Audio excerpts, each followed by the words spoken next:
La chronique de Chloé, une étincelle pour comprendre, apprendre et avancer dans votre quotidien.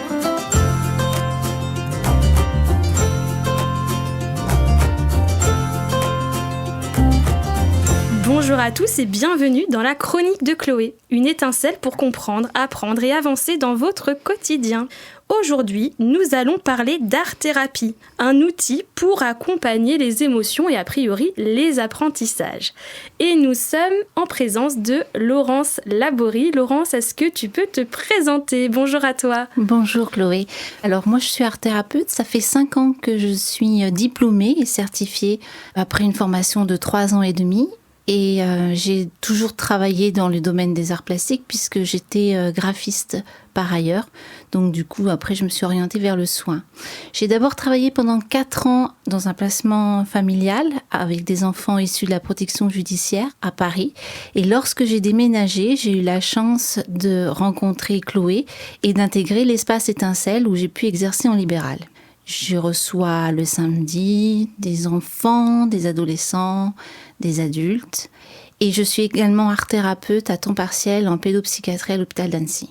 Alors, merci pour cette présentation. Du coup, là, j'entends qu'il faut une formation. C'est vrai que c'est un métier qui n'est pas très courant, pas répandu, et c'est important d'être formé. Alors, j'imagine, comme tout autre métier, on ne serait pas infirmier sans formation, mais l'art-thérapie, c'est peut-être un petit peu moins répandu, donc on peut avoir l'impression que si on aime l'art, si on aime faire de la peinture, on peut être art-thérapeute. Alors non, pas du tout, parce que c'est un métier de soin, donc on doit prendre en compte l'autre. On a beau aimer faire de l'art pour soi, c'est très bien, mais ça ne fait pas tout. Il faut une formation aussi en psychopathologie, une formation aussi sur soi, se connaître soi-même au travers de la matière qu'on va choisir d'explorer. Pour ma part, j'ai choisi d'explorer le sopalin pendant 3 ans, ce qui m'a donné à la fois des belles réussites et puis des choses qu'on traverse un peu plus difficilement. Et puis, on fait un mémoire et une soutenance de mémoire à l'issue de nos 3 ans et demi. Oui, c'est un travail intense. Travail intense et titre reconnu, donc oui. C'est vraiment un vrai titre, un vrai métier et pas seulement une passion pour l'art, même si en général, on peut cumuler les deux. Oui. L'avantage, c'est d'avoir quand même, on va dire, une appétence pour le domaine artistique quand même, puisque ça aide aussi, moi je le vois au quotidien, ça aide quand même d'avoir des choses qu'on aime aussi faire et qu'on peut proposer. Alors il y a une théoricienne, mais dont je me souviens plus le nom, qui disait qu'il faut être amoureux de la matière qu'on propose, et c'est vrai que moi j'aime beaucoup l'argile et que je le propose assez facilement. D'accord. L'argile parmi d'autres outils, j'imagine. Alors, tu parles des publics que tu as accompagnés ou que tu accompagnes. J'ai l'impression que c'est quand même assez divers, dans divers environnements. Enfants placés, hôpital, cabinet libéral, enfants, adultes.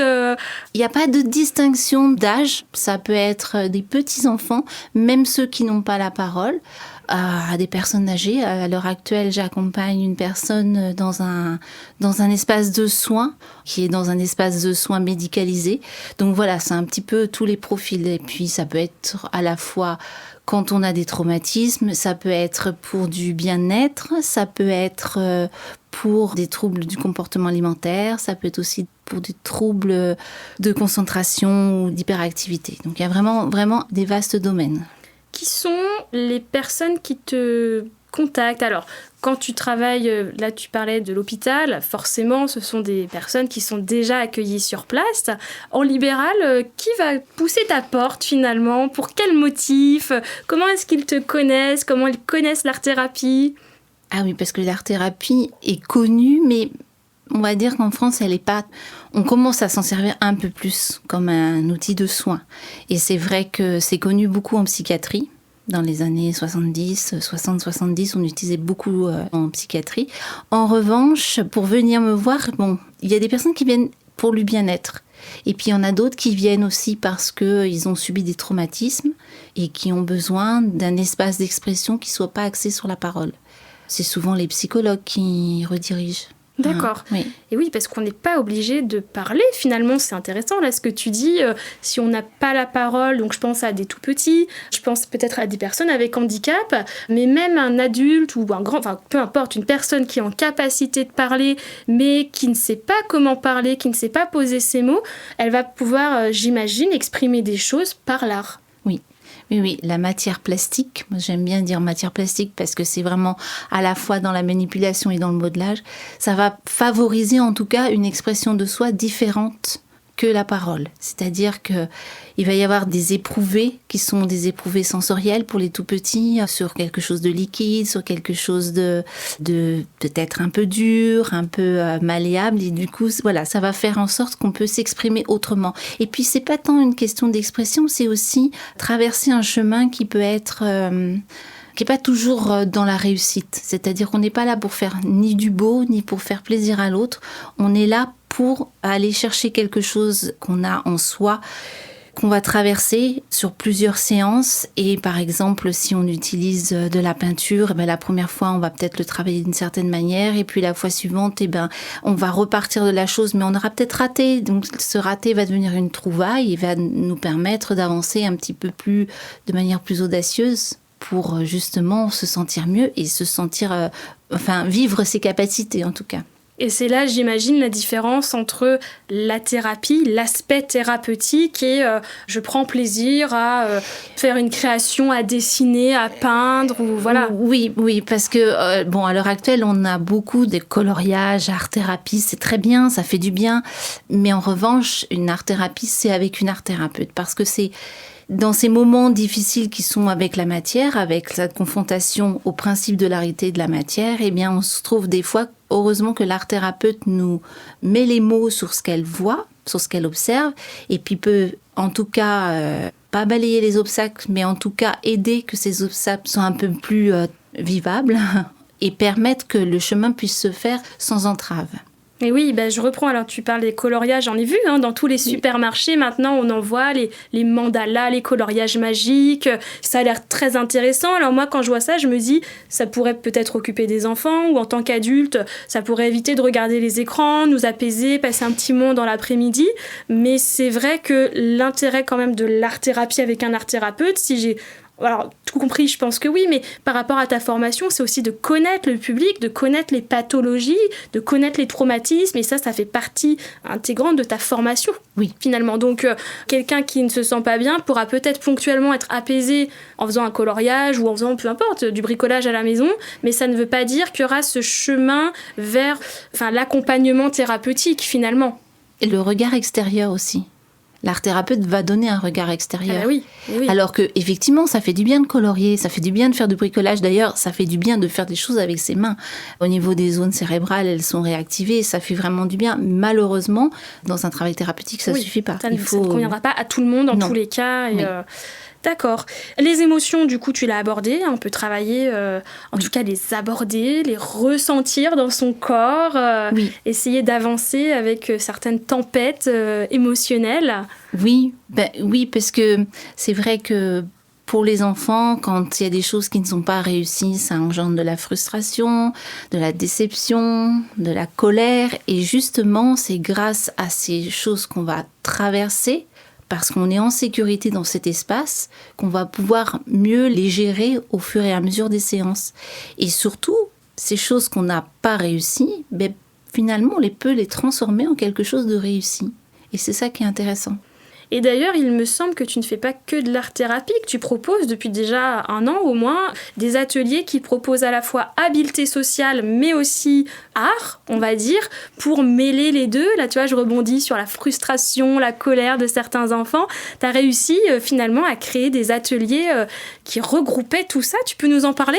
Alors oui, c'est des ateliers en petits groupes de 4 personnes, 4 enfants, à peu près en tranche d'âge, et il se trouve que ça permet au travers, moi j'aime beaucoup tout ce qui est matière, donc je reste ancrée sur mon art-thérapie, et du coup je propose ça de manière à ce qu'il y ait un temps pour soi, où ils explorent en individuel. On a travaillé la marionnette, donc chacun avait sa marionnette à créer, son personnage à créer, et ensuite de pouvoir les faire interagir entre eux. Et aussi, puisque l'idée c'est de les habilités sociales et c'est aussi d'être en contact avec les autres et de prendre en considération l'autre, c'était aussi de pouvoir éventuellement se présenter et se sentir bien vis-à-vis du regard de l'autre, ce qui n'est pas facile.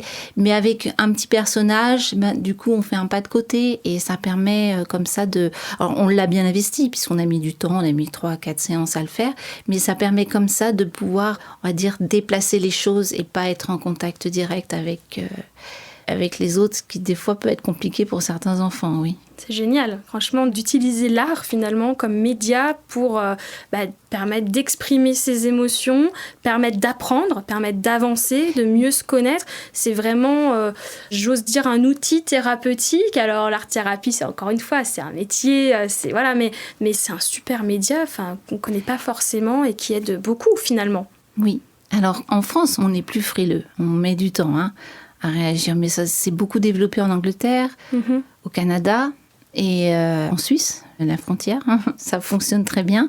C'est inscrit dans un parcours de soins à l'hôpital. Oui.